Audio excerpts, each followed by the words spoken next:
NEET paper leak पर आज supreme court में सुनवाई होनी है। आज नीट के जो काउंसलिंग है उसके बारे में भी फैसला हो सकता है। नीट पेपर लीक को लेकर एक बार फिर मामला सुप्रीम कोर्ट में पहुंच गया है। पेपर लीक पर आज सुप्रीम कोर्ट में सुनवाई होगी। आज ही कोर्ट काउंसलिंग के बारे में भी फैसला कर सकता है। सुप्रीम कोर्ट सुनवाई के बाद तय कर सकता है कि नीट की दोबारा परीक्षा आयोजित होनी चाहिए या नहीं।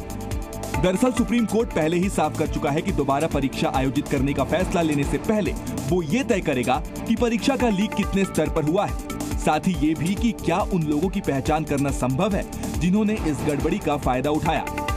इस मामले में कोर्ट कई अहम पहलुओं पर भी गौर कर रहा है। कोर्ट का मानना है कि अगर गड़बड़ी कुछ ही सेंटर तक सीमित है तो पेपर लीक व्यापक स्तर पर नहीं हुआ और तब दोबारा परीक्षा करना सही नहीं होगा। इसके मद्देनजर कोर्ट ने एनटीए और केंद्र से कुछ बिंदुओं पर जवाब दाखिल करने को कहा था। सीबीआई से भी स्टेटस रिपोर्ट तलब की थी। केंद्र और एनटीए ने कोर्ट में दाखिल जवाब में दोबारा परीक्षा की मांग का विरोध करते हुए कहा है कि नीट परीक्षा में बड़े पैमाने पर कोई गड़बड़ी नहीं हुई है। केंद्रीय बजट से पहले आज आर्थिक सर्वेक्षण पेश किया जाएगा। वित्त मंत्री निर्मला सीतारमण आज संसद में पेश करेंगी इसको। आर्थिक सर्वेक्षण सरकार के वित्तीय कामकाज का लेखा जोखा होता है, जो कि एक तरह से सरकार के किए गए कामकाज का रिपोर्ट कार्ड कहा जाता है। संसद का मानसून सत्र आज से शुरू हो रहा है। निर्मला सीतारमण कल केंद्रीय बजट पेश करने वाली हैं।